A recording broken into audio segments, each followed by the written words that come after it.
The Square Ball Podcast.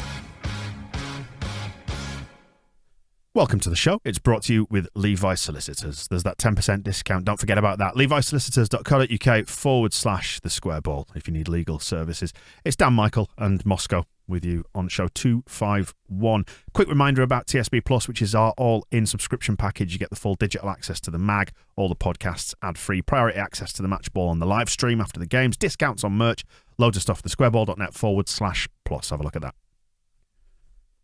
It's going to be a slightly shorter show this week because we don't have a match preview section heading into the international break.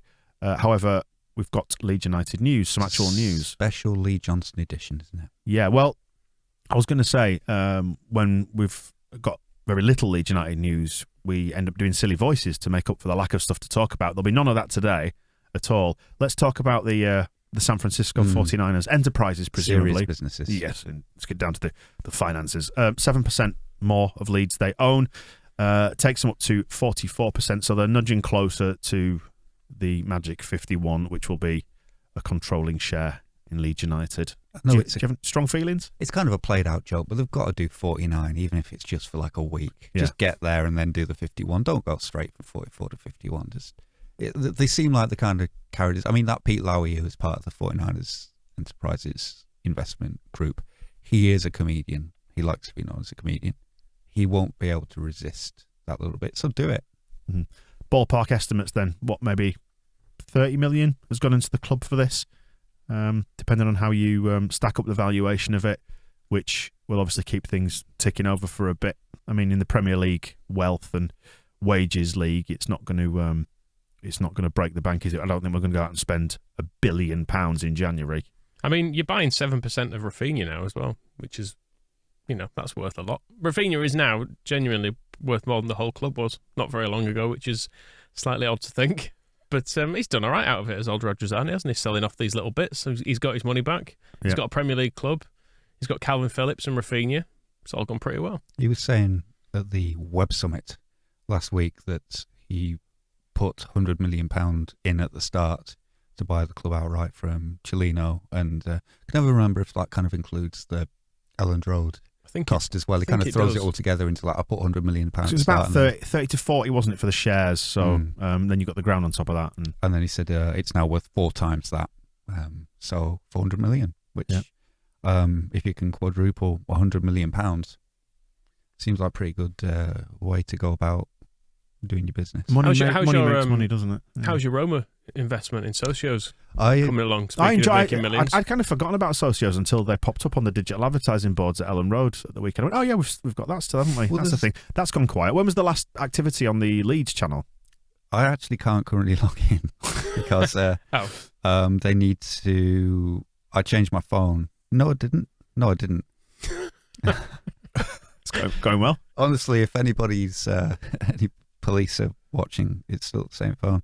Yeah, for some reason they want me to enter my phone number, so I've not been able to get in for a while. They did actually, and this is interesting. I keep meaning to check, and I might do it live on the old Twitter, Leeds United's Twitter, whether they mentioned the full FTO launch, because they have now launched the token to the public. But it seemed to happen with the Leeds one. Yeah. Right. Yeah, it is available. With the absolute barest of publicity, especially compared to how it started. So I can see Socios have done a GIF of Rodrigo doing this. They've tweeted that. What for the audio version? What was that? Waving his arms in the air very cutely, which he does sometimes, and they're congratulating us. But I can't see anything about the actual proper big launch of the token. It seemed to just happen, and Leeds went, yeah, they're doing that. It's almost like they were happy to take that couple of £1 million and just quietly brush it all under the carpet. Can we not do anything else now? I've just been on the app. You can win a VIP experience at the Crystal Palace game. Mm-hmm. Was that in Ken's box? Remember that? Is that still going? Is that a thing? Ken's box is now, it became part of the, is it the Legends Lounge? Because they opened it all up into that middle section. So right. Ken he didn't want to be in with other people. Did he mix in with the public and stuff? So, but I think they've now opened that up. So Ken's box is gone, But then I think he had his Yorkshire Radio Yorkshire one. That was the second box, not the chairman's box. That was a bit further along towards the cop. Keep them away from me. So he may have been. That was the one I've been in. From what I can tell, Leeds have tweeted the initial announcement on August the 5th. Then when the tokens went live for season ticket holders and members, you could go and claim your free one on September the 1st. That you can't sell. Yeah, and then the first poll that to name a training pitch on September the 3rd, I think that seems to be the last time they've tweeted. So they've not tweeted to promote the public sale, which is interesting. And good. Because the less I hear about it, the better, until I remember how much, I think I've got €20 tied up in that nonsense, but it's mostly in Roma. Do you know, just going back to the 49ers, I was thinking about this with the change of shares, and at some point, I mean, Phil keeps mentioning it, doesn't it, on in his articles and stuff like that. He expects it to tip over into majority ownership at some point, be that in the summer or somewhere further down the road.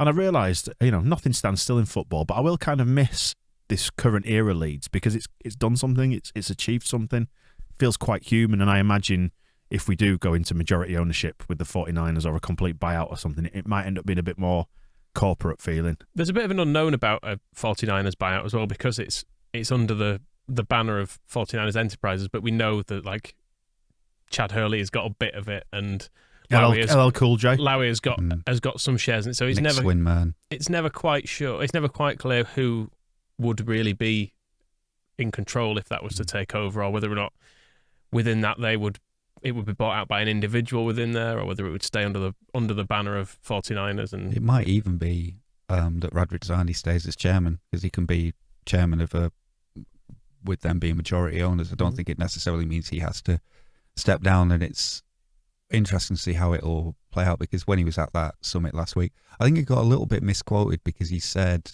certainly by Danny Mills, because Danny Mills in his usual thick, oh, you're giving me 20 quid for a clickbait story way was going on. So I don't know why he had to come out and say that he's backing Bielsa. Why did he have to come out and say that? It's because he was at this web summit in Lisbon that he's been booked on for about 2 years. They've already got, you can register now for next year, where Tim Berners-Lee was there, the CTO of Amazon. So there's some pretty big hitters, and Louis Saha as well. For some reason, it's a real mix. Like there's hundreds of people speaking at this thing. It's a real, it's a media and technology and sport thing. So he did like 15 minutes there on his building a successful Premier League team is kind of I can't remember exactly what his the title of his bit was. I'll look it up. But yeah, he was just doing the usual speech and the usual spiel, which didn't really change from what he's always said, where it's like, yeah, we've got a 2-year project to stay in the Premier League, and after that we start challenging from the top 6. And it all got reported as Radrizzani says Leeds will be in the top 6 next season, which in what he said, he just said that after this season we want to start challenging for the top 6. And I think the broadness of wanting to start challenging for the top 6 is you want to be finishing 10th again, and you want to get 8th and build up to it that way. And he's always said after those 2 years, it's like a 3-year thing of like, we've got 3 years to try and get into Europe. It's the next thing. So it would still feel odd to me for him to be saying that one day and saying, yeah, I want to be part of the club with me at the helm, want to be going forward and challenging for Europe. And Victor Orta has said in this room, in this chair, that the job is to try and get Leeds back into Europe, and that's when he might start thinking of like moving back to Spain. For them then to just give it all to the 49ers at the end of this season, when he's still talking about the plans for next season, feels like, I think he may still have a role, basically. I think it's probably more likely tied to like the future ground development. I think we can't take our eyes off that one. Is that if there's going to be financing coming in for that, at that point you feel like they're going to want to have a fairly major say in it if they're the ones kind of driving the train, baby. Yeah, and that's where I don't think Pete Lowy should be discounted as an outside candidate for chairman, or at least more involvement, because I think Marathe is quite tied up with the 49ers, who ain't having a great season. There's quite a lot of people aren't very happy. Are they in with the danger way of they're- relegation? They ain't winning many games, and they're being criticised for not having a deep enough squad. Right. So it's it's a perfect brand synergies, baby. being too loyal to their coaching staff. They've given their coaches really long contracts, and now everybody's saying, no, you need to get rid of these people. So it's quite funny that it's quite similar, if you think those are good jokes. But from what I can gather with Lowy, he seems a little bit more of a loose end. I'm not sure if how involved he is with Westfield. Certainly lives in California. He's buying up. He's currently rebuilding his house to be absolutely even more enormous than it already is. So he's Pokey before, I heard. well, yeah, he's just Putting a spare bedroom in. He's bought the mansion next door, and it seems like the reason for that is that Is he going to knock it down? no, he's going to live in it while they knock down the big house. So That's bought, wild, isn't it? yeah, it's where are we now? So him and his partner Sandra, who runs a concrete construction company, which is a nice shout back to Ken Bates in the 1960s. Yeah. They paid Pete and Sandra paid $25 million for two houses a while ago. They've since demolished them both, and they're midway through building one house that will cover both lots. And it seems like they've now bought the next house over for $7.5 million. Wow. Which is it's 2,600 square feet, only 3 bedrooms. So it's basically it's like a little For guests. Maybe. It's a granny flat at best. They'll probably keep it as a granny flat / guest house, but at the moment they're going to live in it while these are being built. But It's where Victor goes when he stays. They want to keep him away from the main house. but it's whether he'll want to tear himself away from that and come and I live think he in will. Wetherby. I've been watching Succession. Been catching up on that because there's been a lot of hype about it, and season 3 is out at the minute, and it deals with the world of billionaires. I know you've not seen it, have you yet? But can I thought you were going to recommend. say, I know you two are not billionaires. Can recommend. Yes, Can you- recommend. correct. it. Sorry to break that to It's a you. good watch, but I feel by proxy I've now become I've got a little understanding of what it's like to be a billionaire and live in the rarefied air a little bit, and I can tell he's going to be bored, so he should definitely come Well, he and is just spend all his money on Leeds United. everything about Pete Lowy in the best possible way. I mean, it's kind of He might kindly. he might listen to this. Should we give him some advice? It spells boredom because he's got that his little sideline of going and doing stand-up comedy gigs, and he does he's got like a Spotify channel where he does like a fake radio show, and his Instagram account has like funny videos that he makes that feel like they're also kind of to entertain his. I think in the group of millionaires hanging out in LA where they're paying £25 million for a house, he's kind of the joker in the pack, and that's kind of I his like role. him already. And it spells We like you, Pete. and he seemed like a funny old dude. He turned up on what do you call it, the awards at the end of the year. So he was at the end of the year awards, and he did a little bit on the thing with those two the two kids who were working for Radritzani's YouTube channel that he bought, Whistle FC, and they're the Those two lads from freestylers. MySpace lads, yeah, the MySpace lads. The famous Bebo boys. Yeah.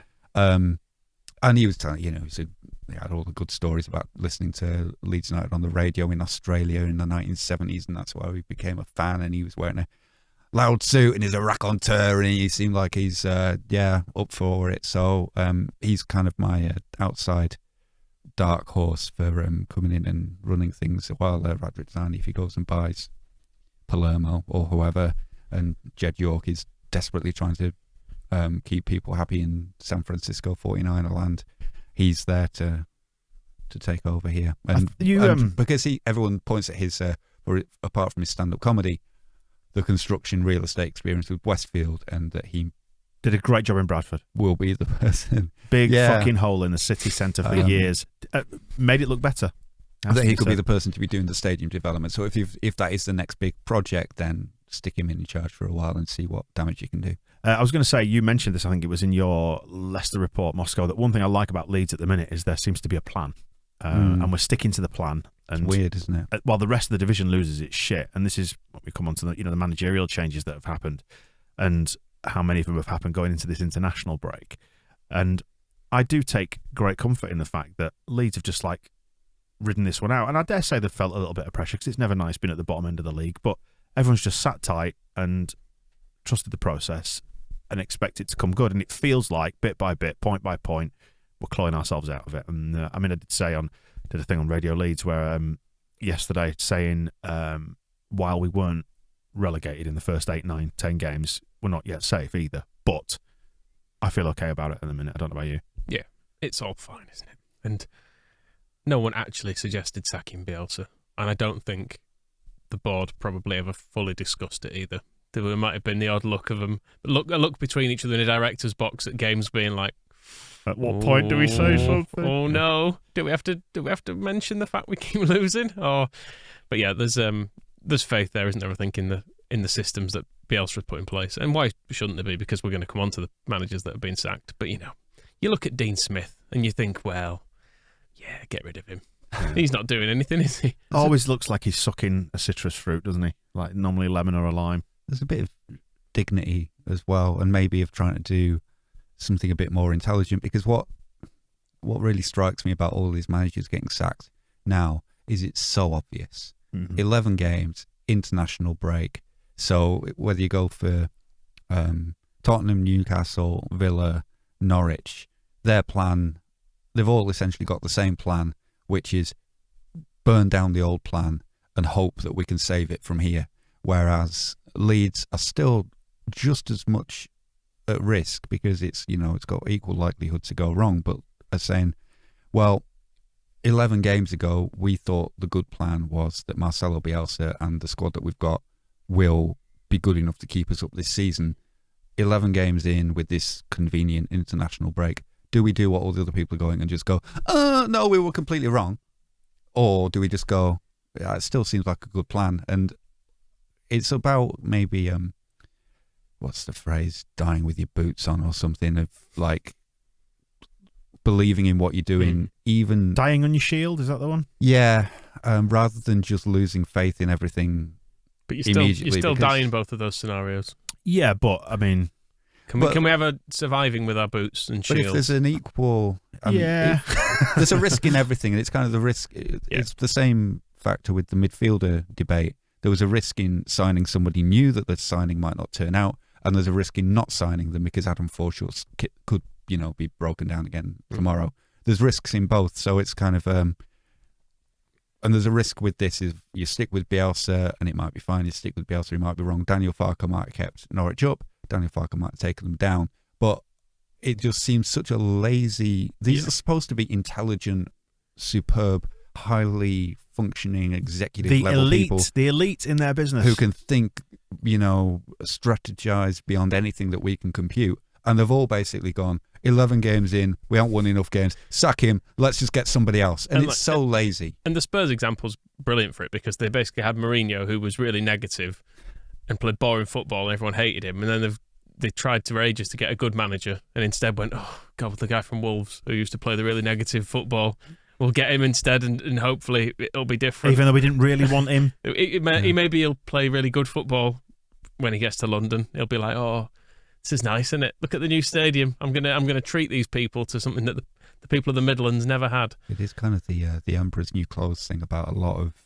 so-called elite football. I mean, when you saw it with the Super League stuff and the way that happened and then brought down immediately, and it was kind of being said around that time, all these people are really bad at running these football clubs, and that's why they needed the European Super League to try and bail them out. And they present this image of capability, but the really, when it comes down, it has an outsized position in the media because the Premier League is such a global phenomenon in terms of coverage. But if you compare the size of even Tottenham with Amazon or Facebook or whatever, or even just the company on a Greg's. Yeah, that's a great example. Yeah. A company that you might drive past on an industrial estate next to a motorway that you don't even know what they do is probably a much better run, a more intelligent, a more ferocious business industrial entity than these football clubs where they just go, oh no, we appear to have we've signed Cristiano Ronaldo and we didn't even want him. And now all our money has gone to his wages, and the club's broke, and we can't sack the manager. And the winger we signed can't play anymore because of the other signing we made. Exactly. I think it comes down to it, and I don't know what the legal basis is. They all just seem like thick people with a lot of money and a lot of power. It is not a bad example, actually, because Greg's turned over. It was like 1.1 billion in 2019, then it dropped to 800 million in 2020. Obviously, we had the pandemic and all that. Yeah. So you're talking about £1 billion business there, basically. And what's Leeds United's turnover? It's about some money, millions, wasn't it? Yeah. So, but yeah, Greg's wouldn't be hiring and firing the pasty department, head of pasty department, just willy-nilly, would they? That's very true. Which Well, I presume that is your job. It ain't broke, though, is it? Director of pasties. Tottenham's turnover, €445 million, so it's half of Greg's. Mm-hmm. Half of Greg's, probably, yeah. Limit the calories. And I bet Greg's make more money. Anyway, Daniel Farke got sacked, so can we hear him? Simple as that, is it? Well, no, I was just on... Do the voice. But I was going to just to circle back to what you were saying there about like the lack of thought in it. Like, putting Lampard in there. Genuinely, what has he done in his managerial career to date to indicate, because they're going to go down to the Championship, let's face it, all the odds suggest they will. What has he done to suggest that he's capable of getting them back out of there next year? He might, but I'd say question marks remain. And God, let's hope that John Terry ends up at Villa or something like that. Yeah, the Lampard thing's weird. I mean, the Farke thing's weird as well, because sack him after our game, sack him after a defeat, sack him after a draw. Don't sack him after a win. Well, it was about the timing, though, was it? It's the international break. I know, but it's just awkward, isn't it? That he obviously didn't know about it either, because we'll come on to Warnock, but Warnock knew he was leaving, didn't he? It was kind of admittedly mainly because there were stories in the press about Chris Wilder already taking over, but he kind of knew he was going, whereas Farke was sent out post Brentford and was all bubbly about it, wasn't he? He was thrilled. He was like, oh yeah, and I think we can really go on from here. The players were all sorry, what was he saying? He said, oh, it's a great win. I'm so pleased to get the points, and my job is so much more secure than it was this morning. The picture that was painted of the actual sacking, the report that I read, was that they let all the players leave the changing room and go onto the bus, and it was left with Stuart Webber, who is the director of football at Norwich, big Leeds fan, so big ups. Just like kept Daniel Farke back in the changing rooms on his own. I made a joke about that on the match ball, didn't I? So like, yeah, Daniel's making his own way home, but that actually happened, did it? Yeah, Stuart, have you brought me a cake? And so yeah, we just need you to stay here while all the players get on the bus. And then they went on the bus and broke it to them and kind of got them all to reconvene back at the I think the training ground. They took them all back there so he could say goodbye to everybody. But yeah, it was right up until the moment that all the players had all got changed, were filtering out to go back on the bus, and the director of football comes in and says, just need a word with you before we leave here, Daniel. That's until then he didn't know he was being sacked. Jeez, I was just one of those things at work when you'd get the Michael, can you just have a word? You think, how many times has that happened to you? All the time. It was never for 5 minutes. It was very rarely good news, is what I will say. Can I just have a word with you in this office? Can we not do it out here in front of everybody? Yeah. Please. No. Can I have witnesses? I don't feel comfortable with this. Yeah, poor Daniel. But he's now had his say, hasn't he? He has. The LMA. The League Managers Association, let's not Chairman forget. Howard Wilkinson. Yep. Yes, so he's got Daniel's back. A stand-up organisation. So can we hear the statement, preferably in full? So I'm going to say it's quite a long statement, unfortunately. It's in quite big print. It's not that long. Come on. You can breathe between if you need to. We, and by that I mean our coaching staff of Edmund Reimer, Christopher John, Chris Domogala. I should know his name better. I never knew how to say it. I think I saw that group exhibition last time I was in Berlin. And myself have had a great time at Norwich, which has now come to an end. We leave Norwich with great pride, having worked with this exceptional club for almost 4.5 years. It means a lot to us. Our special thanks go to the fans who always supported the team and us, making the many great moments at Carrow Road unforgettable. 2 promotions to the Premier League will connect us forever.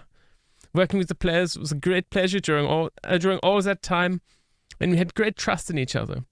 We wish the team all the best, and we're confident that they will be success, as the team spirit in the dressing room is really second to none. Well recovered. Thank you. Thank you. I'm emotional reading this. My own words. Yes. I forgot what I wrote. Football is a short-term business. It's a shit business.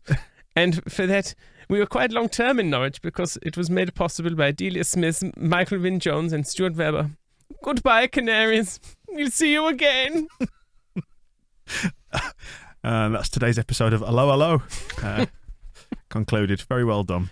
Goodbye, Canaries. Such a sad ending, isn't it? Opens the cage. Oh, dear me. Now they must fly. Okay.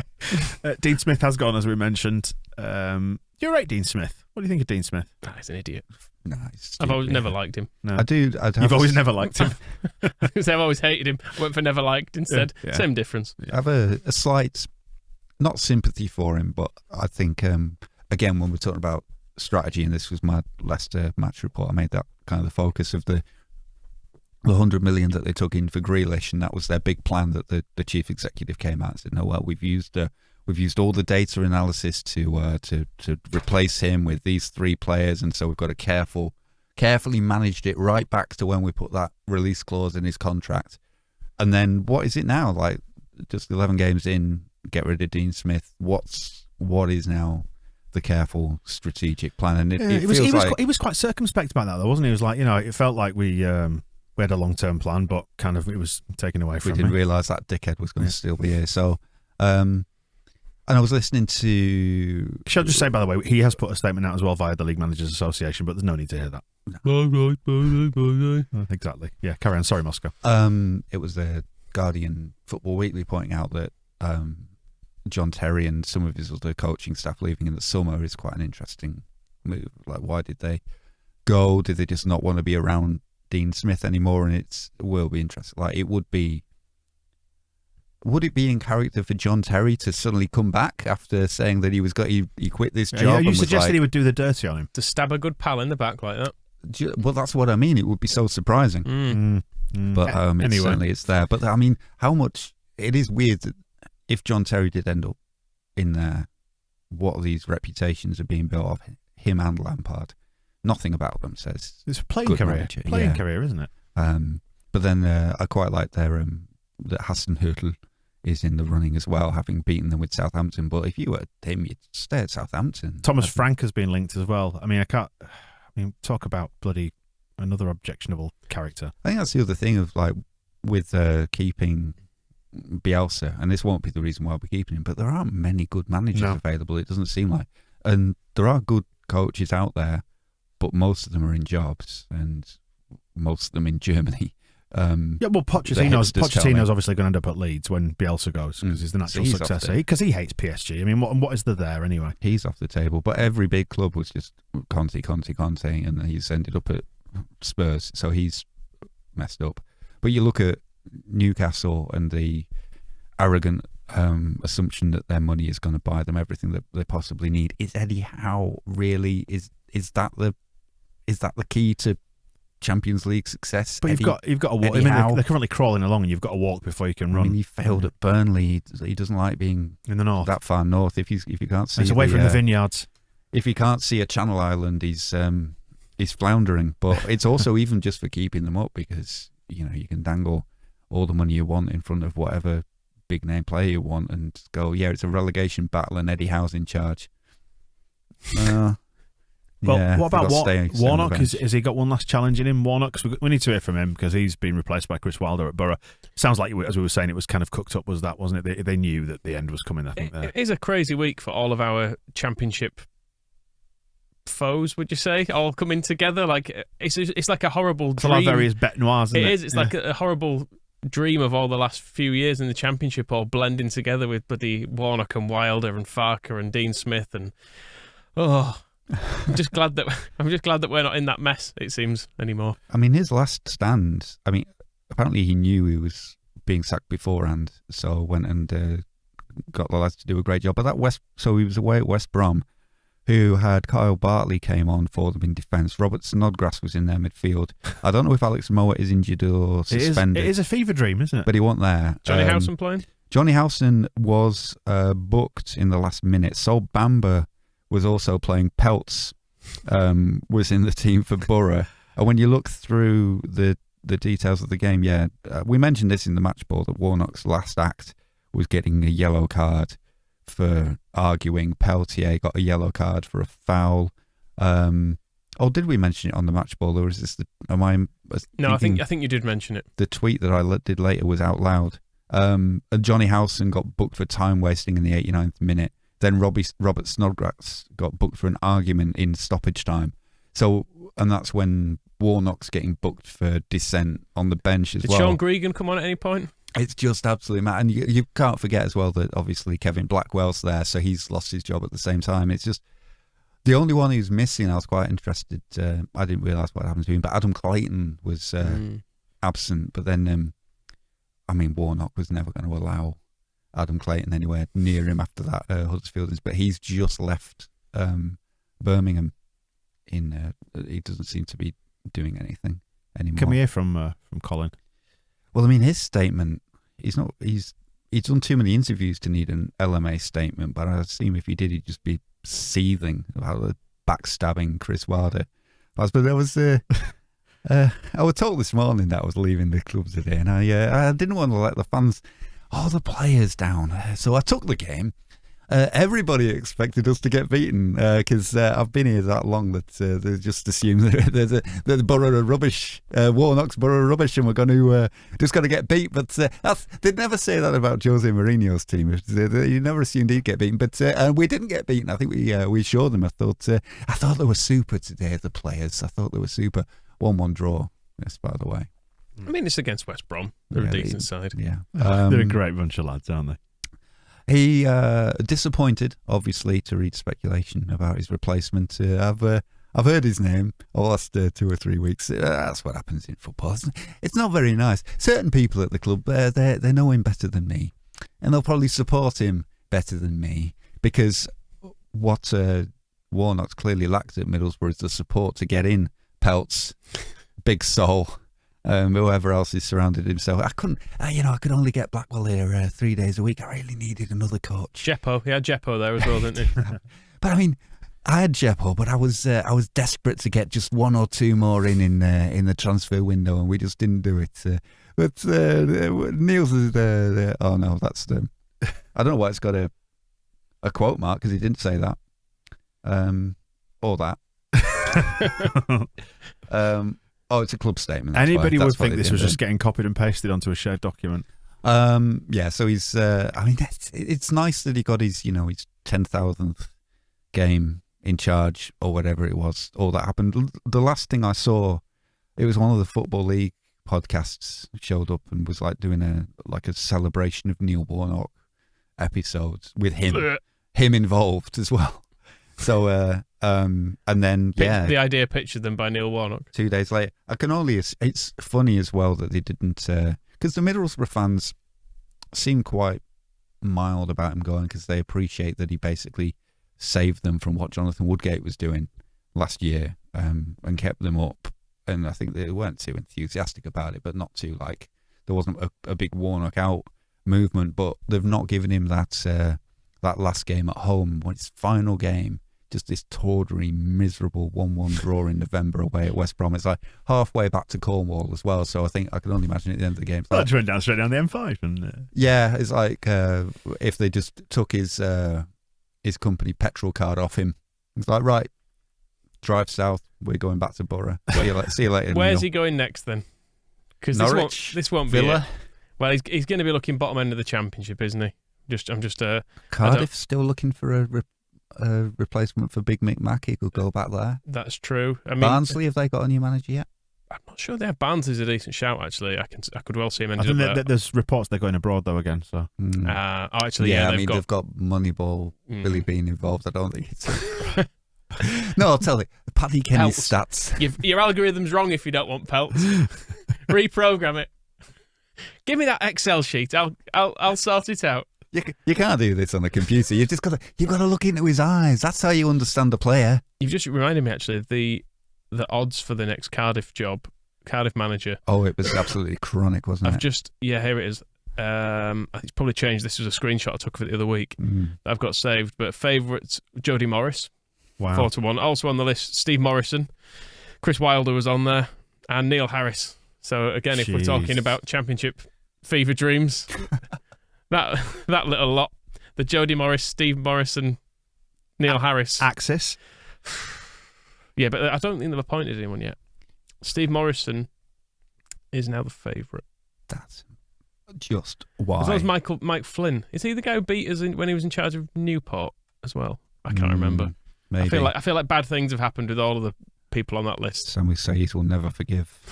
We should just never go to Wales again. I mean, I don't even know who Anthony Barry or Michael Beale are, but Steve Morrison is actually Cardiff's caretaker manager. I know he is. Why? Because he's such an inspirational force, isn't he? He was in charge of the under-23s by the looks of it. What a mad world. You see, we talk about the generations of fans, and I suppose you get on board whenever you get on board. People started following Leeds in the 1970s because we were successful, and you stick with it. And it's only a bandwagon jump until you are still tied to that bandwagon as it's rolling off a cliff, and you've put in the 50 years of whatever. Everybody's got to start somewhere. But it's weird thinking that there must be like a generation of new Leeds fans. Like on Propaganda, we had those American Leicester fans. They won't have known much about the League One years, for whom these names probably don't mean anything. Like, why is it a big deal if Steve Morrison is the caretaker manager of Cardiff? God, I wish I could swap brains with them. I didn't have to know. If he does get, in fact, he'll have already had the call from Warnock, won't he? Telling him about the inside track on the players. I'll tell you what, because I don't think I should be.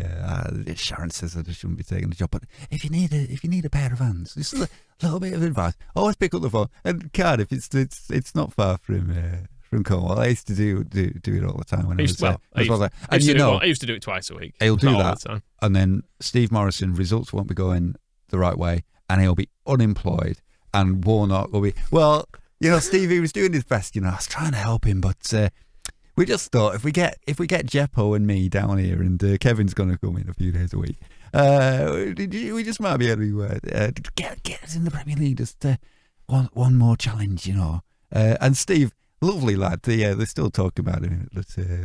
Leeds he's a club legend up there. They always say that bloody Warnock signing. They love it. But it's just not management material for me. I did my best for him, but I just in the end had to tell the chairman to get rid of him because he's. It's like having a skeleton around the place. He's a frightening head. That wraps up part one of TSB 251, the weekly show. Flip over to the next bit on YouTube, which is Heroes and Villains. The Square Ball Podcast.